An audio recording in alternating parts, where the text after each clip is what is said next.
अस्सलाम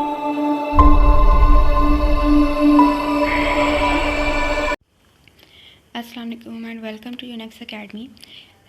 आज के लेक्चर में हम पढ़ेंगे organ and organ system level. हमने लास्ट लेक्चर में जो है वो टिश्यू लेवल वगैरह तक पढ़ा था। आज हम अगला लेवल जिससे स्टार्ट होता है वो होता है ऑर्गन और ऑर्गन सिस्टम लेवल। तो सबसे पहले देख लेते हैं ऑर्गन्स को। हमने ये ऊपर डेफिनेशन पहले लेक्चर्स में भी पढ़ चुके हैं कि ऑर्गन क्या होता है। जब सेम टाइप ऑफ टिश्यू मिलते हैं तो वो ऑर्गन बना देते हैं। Different tissues having a related functions assembly together in a structure to carry out its function with the great efficiency। यानी जब डिफरेंट टाइप ऑफ टिश्यू क्या है मिलकर एक रिलेटेड फंक्शन यानी ख़ास फंक्शन परफॉर्म कर रहे हैं इकट्ठे होकर, तो वो क्या कहलाता है, ऑर्गन कहलाता है। Such structures are called the organs and they are specialised to perform particular function. यानी जो भी ऑर्गन है उनका एक ख़ास स्पेसिफिक फंक्शन होता है। जैसे कि एग्जांपल देख ले, हार्ट है तो हमारा हार्ट का काम क्या होता है कि ये ब्लड पंप करता है हमारी बॉडी में। इसी तरीके से हमारा ब्रेन है, ब्रेन क्या करता है, जितनी भी बॉडी की एक्टिविटीज़ है उनको कंट्रोल करता है। या हमारी किडनी है तो ये क्या करती है, यूरिन फॉर्मेशन करती है। लंग्स क्या है, लंग्स भी एक ऑर्गन है, ये क्या करता है, रिस्पायरेशन यानी सांस लेने में मदद देता है। इस तरीके से ये सारे के सारे क्या है, ऑर्गन है। तो जब ये सारे ऑर्गन इकट्ठे मिल जाते हैं तो वो ऑर्गन सिस्टम बना लेते हैं। For example stomach which is an organ, यानी जो मैदा है वो एक ऑर्गन है और इसका फंक्शन क्या आता है, फूड की डाइजेशन करना, यानी प्रोटीन पार्ट आ जाता है इसमें। जो फूड है वो डाइजेस्ट करता है हमारा मैदा। Has a secretory epithelium which secrete the gastric juice and a muscular tissue for contracting the walls of the stomach and mixing the food with enzyme throughout and moving the food to the posterior end. Okay, so यहाँ पर जो है हम इनके points बनाकर इसको discuss करते हैं। तो सबसे पहले क्या है, यहाँ पर एग्जांपल है स्टमक। स्टमक एक ऑर्गन है जिसका फंक्शन क्या था, फूड की डाइजेशन करना। ठीक है, अब जो स्टमक है फूड को ये डाइजेस्ट करता है। बेसिकली इसके अंदर क्या है, जो इसकी वॉल्स हैं, जो हमारे इस तरीके से स्टमक होता है। ठीक है, जो स्टमक की वॉल्स हैं, ठीक है, वो क्या करती हैं, गैस्ट्रिक जूस रिलीज़ करती है। यानी इस इन वॉल से क्या होता है, गैस्ट्रिक जूस रिलीज़ होता है। ये गैस्ट्रिक जूस क्या करता है, जो भी हमारे फूड के पार्टिकल्स हैं उनको मिक्स कर देता है और बिल्कुल शोरबे की तरह का एक स्ट्रक्चर बना देता है जिसे हम काइम का नाम देते हैं। ठीक हो गया। तो ये गैस्ट्रिक जूस क्या करता है, फूड को डाइजेस्ट करने में हेल्प आउट करता है। इससे क्या होती है, फूड की डाइजेशन होती है। ओके, सो नेक्स्ट है इन एनिमल्स, जानवरों में, जानदारों में organ formation is far more complex and defined. यानी जानवरों के अंदर जो ऑर्गन्स की फॉर्मेशन होती है वो बहुत कम्प्लेक्स होती है, पेचीदा होती है। ठीक है, next organs are the part of the organ system. Organ जो है वो ऑर्गन सिस्टम का हिस्सा होते हैं जो कि क्या करते हैं, खास फंक्शन परफॉर्म करते हैं। और जो ऑर्गन्स ने फंक्शन परफॉर्म करना होता है, जैसे कि लास्ट लेक्चर में मैंने आपको एग्जांपल दी थी स्टमक की, डाइजेस्टिव सिस्टम की। डाइजेस्टिव सिस्टम के अंदर अब हमारी ओरल कैविटी आ जाती है, फेरेंक्स है, ईसोफेगस है, और उसके बाद स्टमक, स्मॉल इंटेस्टाइन और लार्ज इंटेस्टाइन है। ये सारे क्या करते हैं, जो फंक्शन परफॉर्म करते हैं वो है डाइजेशन का। तो ओवरऑल जो फंक्शन है वो इसका डाइजेशन है, यानी जो डाइजेस्टिव सिस्टम है वो डाइजेशन का फंक्शन परफॉर्म करता है।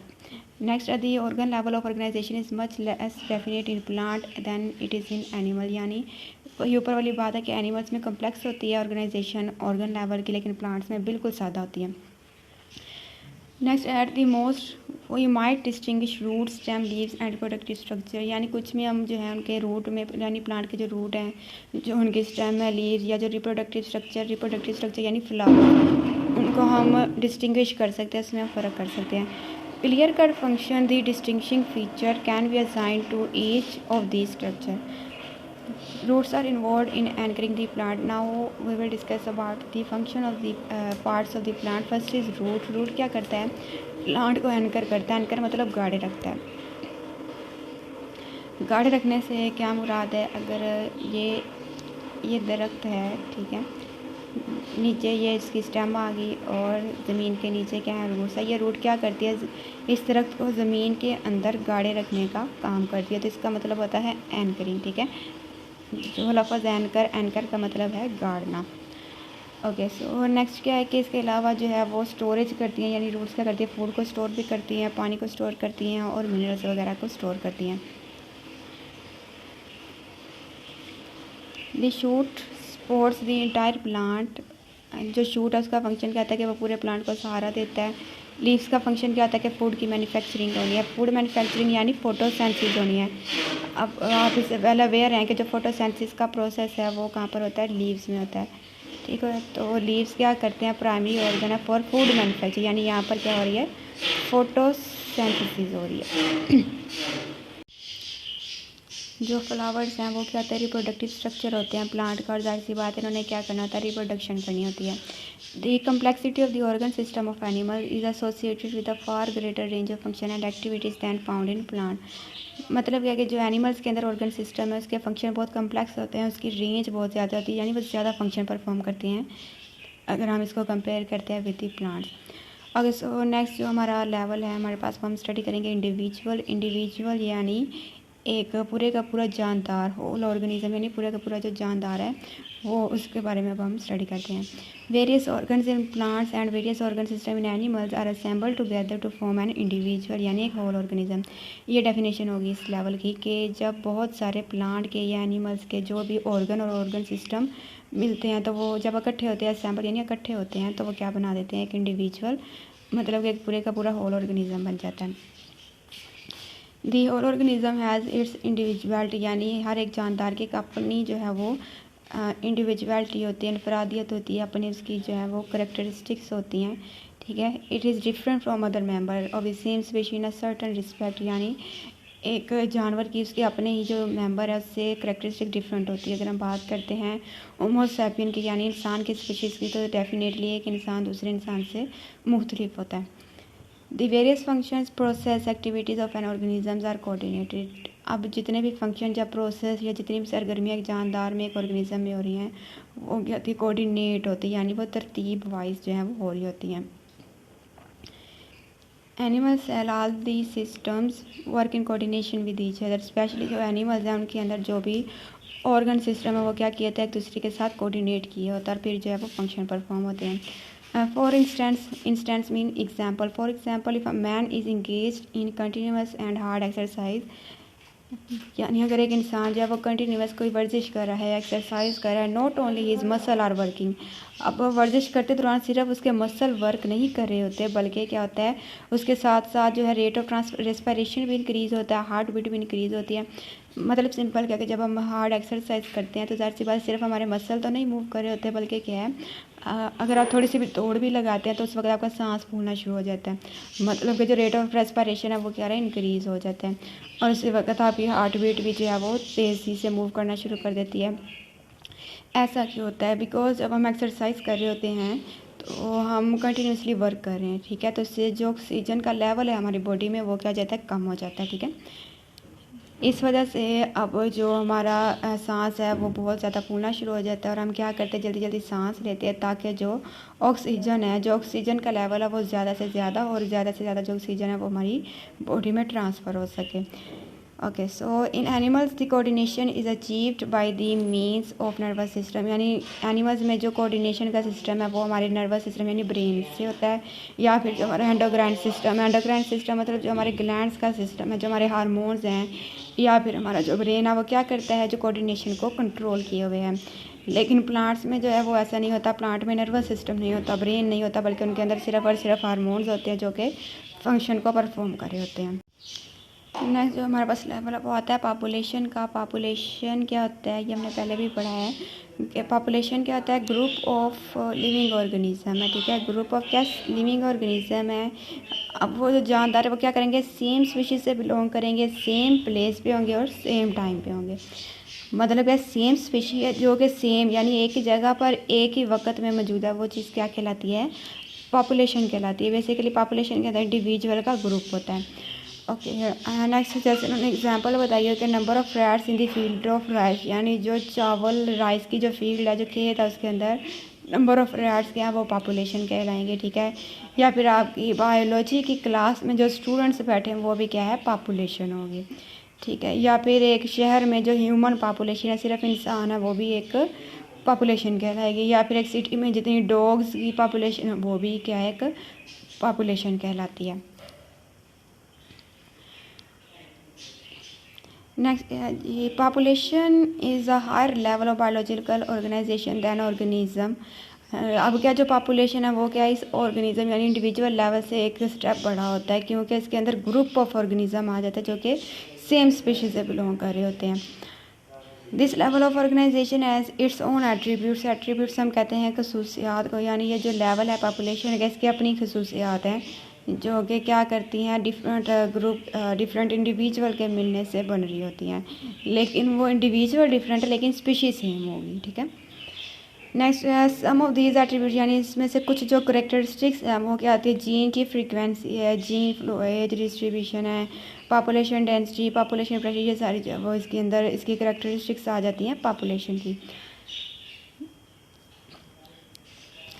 ओके, सो नेक्स्ट जो हमारा लेवल है वो आ जाता है कम्युनिटी का। बेसिकली कम्युनिटी क्या होती है, जब पॉपुलेशंस मिलती हैं। ठीक है, कम्युनिटी हम किसे कहते हैं, कम्युनिटी वो चीज़ होगी जब डिफरेंट टाइप ऑफ पॉपुलेशन मिल रही है। ठीक है, यानी अगर आप कह लें एक जगह पर हमारे पास डॉग्स की पॉपुलेशन है, ठीक है, दूसरी जगह पर हमारे पास कैट्स की पॉपुलेशन है और उसके साथ ह्यूमंस की पॉपुलेशन है, या फिर हमारे पास प्लांट्स है। ठीक है, ये सारी पॉपुलेशन है। अब इन सबको मिलाकर, ठीक है, ये सारी मिलकर क्या बना देती हैं, कम्युनिटी बना देती हैं। तो बेसिकली कम्युनिटी क्या होती है, population of different species living in the same habitat form a community. ये डेफिनेशन हो जाएगी कम्युनिटी की। ओके, नेक्स्ट देख लेते हैं जो कम्युनिटीज है वो क्या होती है, are the dynamic collections of the organism, यानी ऑर्गेनिज्म की कलेक्शन होती है इन विच वन पॉपुलेशन में इंक्रीज एंड अदर में decrease due to fluctuation in abiotic factor. अच्छा जी, यहाँ पर जो लफ्ज़ लिखा हुआ है डायनामिक का, डायनामिक से मुराद है मुतहर्रिक, यानी जो चीज़ कांस्टेंट ना हो बल्कि क्या वो चलती रहे, चेंज होती रहे। ठीक है, अब वो जो हमारे पास कम्युनिटी है, कम्युनिटी के अंदर जो ग्रुप हैं पॉपुलेशन के, जो ग्रुप होंगे, हो सकता है कि एक पॉपुलेशन का ग्रुप जो है वो उसके जो मेंबर है वो थोड़े हों और दूसरी पॉपुलेशन के मेंबर जो है वो ज़्यादा हों। वो डिपेंड करता है कि जो एबायोटिक फैक्टर है उनके अंदर कोई चेंज आता है, अगर कोई फ्लक्चुएशन आती है तो उसके हिसाब से ये चीज़ आती है। Okay, so some communities are complex and well inter related, यानी कुछ कम्युनिटीज़ कहती है बहुत पेचीदा होती हैं और सम कम्युनिटीज़ जो है वो बिल्कुल सादा होती हैं। ठीक है, इन अ सिंपल कम्युनिटी यानी change can have a drastic and long lasting effect. अगर कोई सिंपल कम्युनिटी है, सादा सी कम्युनिटी, अगर उसी में कोई चेंज आ गया तो डिले आ जाएगी, तो वो क्या करेगा, बहुत तबाहकुन हो जाएगी। अगर इसी तरीके से हम बात करते हैं अगर कॉम्प्लेक्स है कम्युनिटी, तो उसमें अगर थोड़ा बहुत चेंज भी आता है तो वो दूसरी जो पॉपुलेशन है वो कंपनसेट कर लेती हैं। The foregoing account make it clear that an organism can be studied at a different level of organization. Next जो पैराग्राफ है that is not so important. मैं इसमें आपको एक एग्जांपल्स वगैरह कुछ बता देती हूँ जो कि आप कम्युनिटी में लिख सकते हैं। बेसिकली कम्युनिटी में एग्जांपल जो है वो आ जाती है फॉरेस्ट। ठीक है, यानी कि जंगलात। अब आपको पता है फॉरेस्ट के अंदर डिफरेंट टाइप ऑफ स्पीशीज़ पाई जाती हैं, डिफरेंट टाइप ऑफ पॉपुलेशन है, लाइन्स पाए जाते हैं, एलिफेंट्स हैं, प्लांट्स हैं, इस तरीके से डिफरेंट टाइप ऑफ पॉपुलेशन है जो कि मिलकर क्या बना देती है, कम्युनिटी बना देती है। ओके, सो हमारे पास जो लास्ट लेवल आ जाता है वो आता है living world in space. Means ये जो हमने लास्ट लेक्चर्स में इसके बारे में थोड़ा पढ़ा था, जो हमने लेवल्स पढ़े थे वो ये था बायोस्फीयर। ठीक है, इसका दूसरा नाम आ जाएगा ये वाला बायोस्फीयर है। बायोस्फीयर अब क्या था कि ज़मीन है, ज़मीन के ऊपर जितनी भी ऑर्गेनिज्म वगैरह पाए जा रहे हैं वो सारी की सारी हमारी बायोस्फीयर कहलाती है। अच्छा, देख लेते हैं living world of the today's enormous in size, यानी जो आज की दुनिया है वो उसका साइज़ बहुत ज़्यादा है। It has been reproducing and evolving, यानी ये क्या है, लगातार नई जो है वो रिप्रोडक्शन हो रही है और एवोल्यूशन हो रही है। एवोल्यूशन से मुराद है चेंज आ रहा है। ठीक है, since the time of its reason on its planet, यानी मतलब क्या है यहाँ पर कि जब से ज़मीन बनी है, जब से अर्थ की फॉर्मेशन हुई है, तब से लेकर डिफरेंट डायमेंशन में जा रही है, यानी डिफरेंट टाइप ऑफ स्पीशीज़ की फॉर्मेशन हो रही है, एवोल्यूशन हो रही है। एवोल्यूशन जो एवोल्यूशन इवॉल्व, एवोल्यूशन से मुराद होता है चेंज। ठीक है, अब अकॉर्डिंग टू सम बायोलॉजिस्ट और अकॉर्डिंग टू सम साइंटिस्ट उनका मानना ये है कि जो इंसान है वो बंदरों से बने हैं, मीन्स कि उनमें एवोल्यूशन हुई है, चेंज आया है। ठीक है, okay, so next this today almost all part of the world abounds in living organism, यानी दुनिया के जितने भी पार्ट है वो सारे के सारे लिविंग ऑर्गेनिज्म, जानदारों से भरे पड़े हैं। The distribution of organisms in space can be study through biomes, यानी अगर हम स्पेस में यानी पूरी ज़मीन के या पूरे खला में जो जानदारों की डिस्ट्रीब्यूशन यानी जो तकसीम को अगर हम स्टडी करना चाहते हैं तो वो किसके ज़रिए कर सकते हैं, बायोम के ज़रिए कर सकते हैं। अच्छा जी, अब यहाँ पर देख लेते हैं बायोम किसे कहते हैं। बायोम जो है वो एक लार्ज रीजनल कम्युनिटी है जो कि इसके क्लाइमेट से डिटरमिन होती है। ठीक है, यहाँ पर अगर मैं आपको एग्जांपल के ज़रिए समझा सकूँ, फॉर एग्जांपल जो कोनिफेरस ट्रीज़ हैं, ठीक है, कोनिफेरस इस तरीके से जो पाए जाते हैं ट्रीज़। अब ये ट्रीज़ क्या होते हैं, बहुत बड़े होते हैं। ठीक है, यहाँ की जो कम्युनिटी है, ये जो कम्युनिटी होगी वो इसके क्लाइमेट से डिटरमिन होगी। मीन्स यहाँ पे अगर सूरज है तो डेफिनेटली जो ट्रीज़ हैं वो लाइट को नीचे पहुँचने से जो है वो प्रोटेक्ट करे, रोक रहे हैं। ठीक है, तो यहाँ पर वो प्लांट ग्रो करेंगे जिनको ज़्यादा ज़रूरत नहीं होगी सूरज की रोशनी की। तो इस तरीके से जो है ये चीज़ें आ जाती हैं। Okay, so next it has been found that the major type of plant determine the other kind of plant and animal। यानी जैसे मैंने अभी आपको बताया, जो कॉनिफेरस प्लांट है, कॉनिफेरस ट्रीज है, वो क्या कर रहे हैं, दूसरे जो प्लांट है उनको डिटरमिन करेंगे कि कौन से प्लांट यहाँ पर ग्रो करेंगे। इस तरीके से these biomes have therefore been named after the type of major plant और major feature of the ecosystem। so basically ये आपको याद करने की ज़रूरत नहीं है, ये एनिमल्स तक ही इनफ है। Okay, so it was the end of this lecture. Next lecture में मिलते हैं, वो हम पढ़ेंगे लिविंग वर्ल्ड इन टाइम। तो अगर आपको ये वीडियो पसंद आई हो तो प्लीज़ लाइक करें, शेयर करें और सब्सक्राइब करें और बेल आइकन को दबाना ना भूलें। Thank you so much. Allah हाफिज़।